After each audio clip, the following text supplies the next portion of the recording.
izeba proiektuari buruz hitz egin nahi dizuegu jarraian. Baketik elkarteak martxan jarri duen egitasmo honek harreran dauden ume eta gazteei arlo emozionalean laguntzeko. Hori nahi du, bide hori egin nahi luke. Baketik elkarteko zuzendaria gonbidatu dugu, gurekin azalpenak emateko. Biba, Maider Maraña! Arratsaldeo, Maider! Kaixo. Ongi etorri. Kaixo, mila esker. Izeba proiektua. Maider, nola deskribatuko du izeba egitasmoa, zer da? Bueno, izeba egitasmoa sortu zen oindula 15-16 bat urte, eta helburua zen, gazte batzuek zituzten egoerak ikusita, adibidez, harrera egoeran bizi dianak, ez dienak bizi beste familiekin eta ezin dutenak bere jatorrizko familiekin bizi, bilatu zena, nolabaiteko pertsona bat, nolabaiteko lotura bat egiteko. Gizartean ez zituzten lotura horiek bildu ahal izateko eta nolabaiteko bikoteka jartzen ditugu, 18 urte baino gehiago dakan pertsona bolondrez bat, eta ume horiek. Eta umeak izan daitezke 8 urtetatik 18ak bete arte, ze hori da tartea Foru Aldundiaren babespean daude etxe hauetan, hainbat ume elkarrekin bizitzen eta gizarte zerbitzuko lankideekin eta bizitzen, eta bilatzen diogu nolabaiteko pertsona bat dagoela prest beraiekin egoteko eta beraiekin hainbat ekintza bideratzeko. Zein da gazte hauen testu ingurua, zergatik ezin dute gazte hauek euren familiekin bizi? Hemen errealitatea oso anitza da, eta hori ere esan behar dugu, eta mota askotako, batzutan ere, gure ez dakit aurre iritziak baitugu, baina normalian egia esan, bere hasieran programaren hasieran, izeba programaren hasieran, oso kokatu da zen, kanpotikan etorri ziren gazte batzuen inguruan, normalean gizonezkoak ziren, gazteak, umetxoak, eta bakarrik zetozen. Baina gaur egun dakagu hainbat moduko familiak. Hemen jaio diren aurrak, kanpoan jaio direnak, hemengoak diren gurasoak, kanpoak izan daitezkena.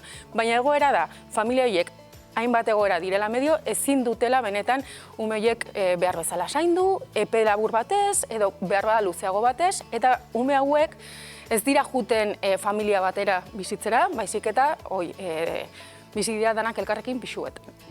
Zenbat gazterekin egiten duzue lan? Zenbat gaztetaz ari gara? Urtean hainbat aldaketa egon daitezke, beti batzuk 18 urte betetze dituzte, beste batzutan programa utzi behar dute, ez dakit zer dala medio, baina orain aktiboki dakagu 80 harreman Gipuzkoan martxan. Baina horretaz aparte, esan barko genuke 18 urte betetze dituztenean ere, harremana nolabait ere mantendu ite dutela pertsona bolondrez hauek eta ume ja dagoeneko gazte hauek, Baina oroar guk dakagun aukerarekin, aurrekontuarekin eta urte beten lortzen dugu martxan egotia 80 harreman gutxi gora bera Gipuzkoa osoan.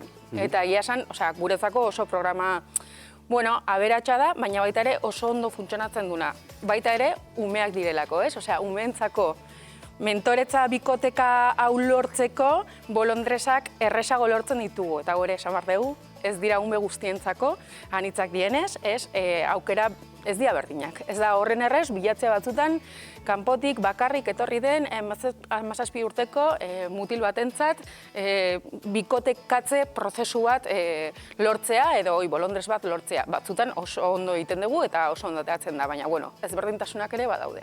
Kasu honetan bolondrezak aipatu dituzu voluntarioak izango lirateke izebak edo osabak, ez da? Hoi da.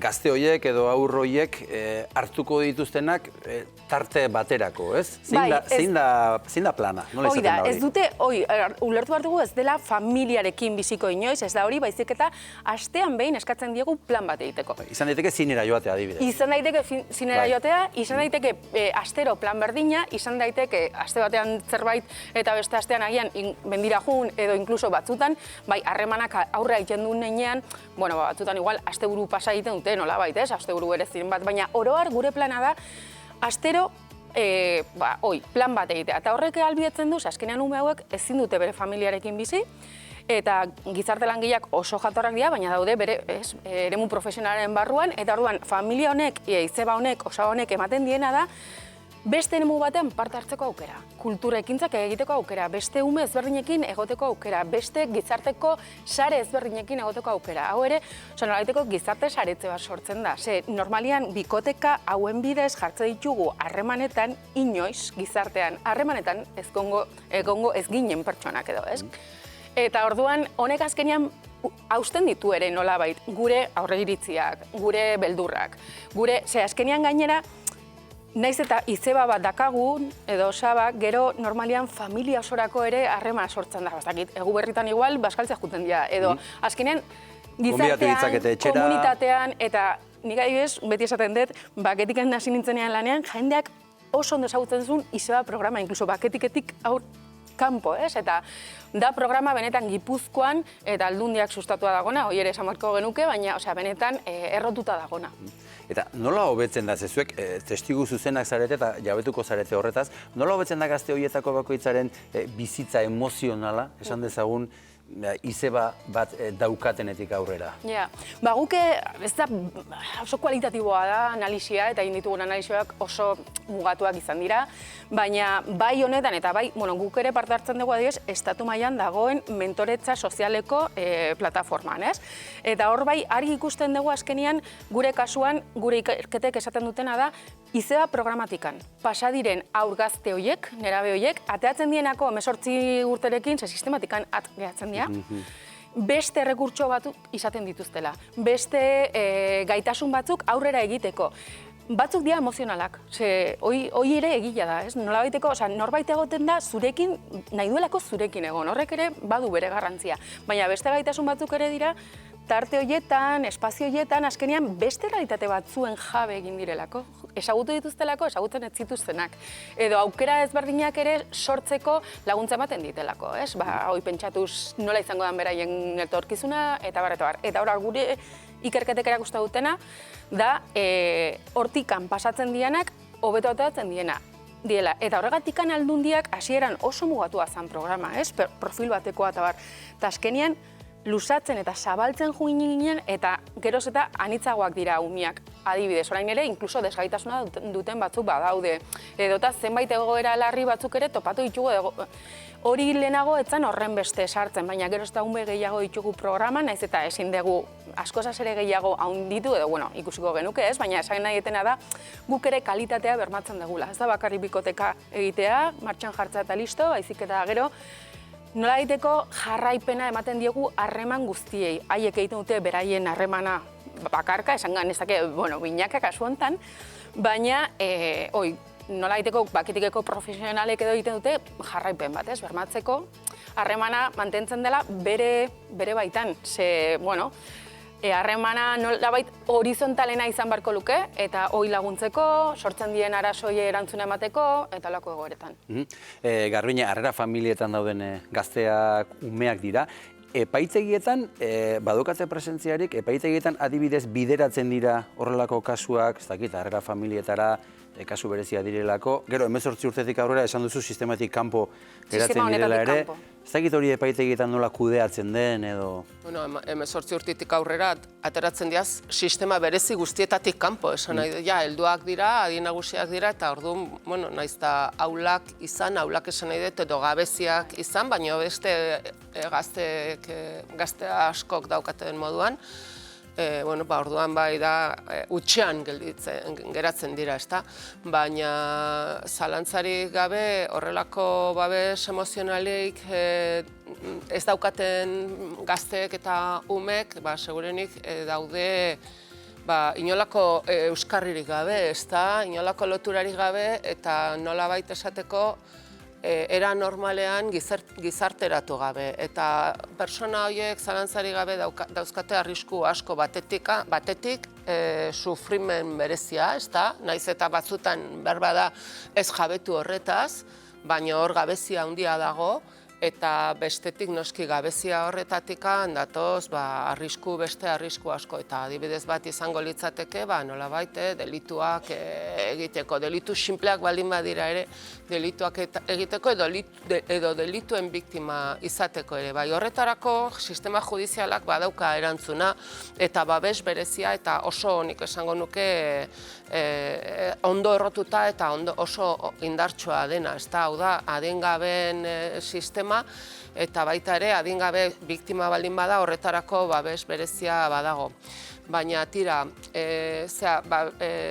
familiarik ez izatea, norberaren espazio naturalatik kanpo egotea, normalen batzuk izango dira, kanpotik etorriak, eta guztiz, beren lotura guztietatik kanpo eta urrun egotea, eta hori zalantzarik gabe zaila da kudeatzen. Horrelako proiektuak horregatik dira interesgarriak, baina nik esango dut beti esaten dudana. Badakit hau Gipuzkoako Foru Aldundiaren babesa duela, eta baina nik uste dut babesa emateaz gain, ardura hau Gipuzkoako Foru Aldundiak kasuan, baina botere publikoek hartu beharko lukete, gainen naiz gauza bat da, talde pribatu batzuk, elkarte batzuk horrelako beharra ikustea, identifikatzea eta plazaratzea, eta beste gauza bat da, gero horrekin hori nola kudeatzen den. Eta nik uste du kudeaketa guztiz publikoa izan beharko lukela. Voluntarioak ere behar dira, oraindik publikotasun hori iritsi arte behintzat, eta izeba... Barkatu, baina naiz eta botere publikok zuzenen kudeatu, voluntarion bitartez bai egin daiteke zati batean behintzat, edo alde batean. Behar dira, voluntarioak? Beti behar dira voluntarioak, baina egia da nik guztiz partekatzen dut Garbiñek esaten dakoa, ez? Osea, instituzioek dakate hemen bete beharrak egin beharra, ez? Hoi da, beraien bete beharra. Eta guk kasu honetan izeban, adin txikikoak direnez, Aldundiarekin egiten dugu lan, ze beraiengan dago tutoretza, nola esateko, delako zerbait. Baina errealitatea da, guk beti esaten dugu gu elkarte bat gea, baina hau instituzioen lana da bete beharra. Baina egia da, horretaz aparte, instituzioek ezin dutela dana egin, edo ez dutela zertan, batzutan zenbait aktibatu behar. Eta horiek dira adibidez voluntarioena, ez? Guk beti esan dugu, Euskadi mailan, Euskal Herri mailan asko ikusten da, voluntariotza badagola, auzolana egon da beti danik, badaude elkarte pilota bar, bai, baina egia da beti dagoela beharra, ez? Eta batez ere, talde batzuentzat, ez? Oinduela gutxi egon geha zenbait herritan olako nolabait kanpaina batzuk egiten, ze behar genuen jendia bolondresa, adibidez, 16 eta 17 urtekoak dien mutilak, harremantzeko, bikotekatzeko, ez? Prozesu honetan, izeba programan. Eta gero gertatzen zaigu aldiz, gurean, guk egia esan ditugu voluntario nahiko beste programekin alderatuz. Eta orduan inkluso batzutan dakagu nolabaiteko poltsa ezin dioguna, batzutan ez da horren erresa, bikoteka jartzia jendea. Gero aldiz beste programa bat, berri bat sortu dugu, oindela urte bete, deitzen dela familia eskuz esku. Eta hemen ikusten duguna da, gehiago, ume horiek familietatik atea baino leno, ahultasunean dauden, egoera horretan dauden familienkin egiten dugu bikotekatzeka. Eta hor, zailtasunak izaten nahi geha, ez da horren erresa, eta hau bai esango normalian dira amak, emakumeak, amak izan dianak, eta jartza ditugunak bikoteka, familia hauekin normalean ere, familia horretako ama, familia, konposatu baldin bada, eta bar. Eta orduan batzutan, bai, voluntarioak behar dira, beti, eta ez bada programa honetan, badaude beste hainbat programan Gipuzkoan eta Euskal Herrian ere bai, beste voluntario mota batzuk, gazteak edo analakoak, bilatzen dituztenak bai, eta beti behar dira, beti daude, aukera pilo, eta nik uste benetan, voluntario egiteak dala bai, hori da gure gizarte bezala edo pertsona bezala, ez? Da, ez dakit, bete behar zibiko bate bai, ez? Osea, azkenian da, gizartaren parte batek egin dezakeen edo egin genezakeen, nola eta apustu bat laguntzeko eta eraikitzeko elkarrekin gizarte hau. Maider Maraña hortxe geratzen da zure deialdia egina, izeba horiek eta osaba horiek eta, padrinoak eta madrinoak eta denak Arriazpitatik ateratzen diren eta esku bat botatzeko gai izaten garen, gizarte bezala eskerrik asko etortzegatik baketik. Eskerrik asko zuei. Ondo segi, ondo bizi. Eta